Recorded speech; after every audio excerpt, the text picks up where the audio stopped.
So hello guys, isa sa pinaka na balita ngayon sa Facebook na maraming mga content creator na nagkakaroon ngayon ng zero earnings sa kanilang mga account, lalo na kung palagi po silang nag-upload and then wala po talagang earnings. Masakit po talaga sa breakup pa yun, lalo na kung yung mga video na ina-upload mo ay wala pong earnings. So marami po talagang mga content creator ngayon na nagtataka na kung bakit nagkakaroon po sila ng zero earnings. So sagot po talaga yan guys, is Facebook lang po talaga yung nakakaalam kasi siya po yung nagmumonitor sa mga account natin.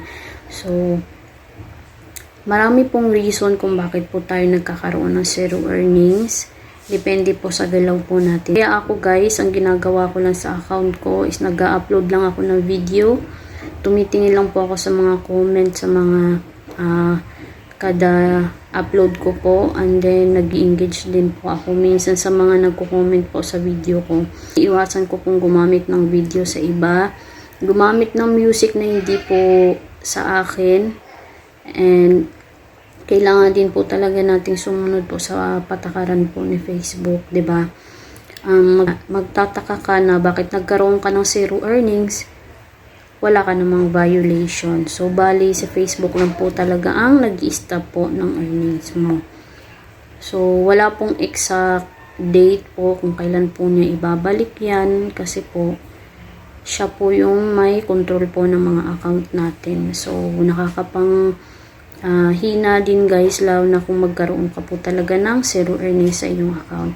So mas maganda din po na lalo na yung mga kompleto po ng tools na kung zero earnings yung stream mo, pwede kang mag-focus po sa ibang tools mo.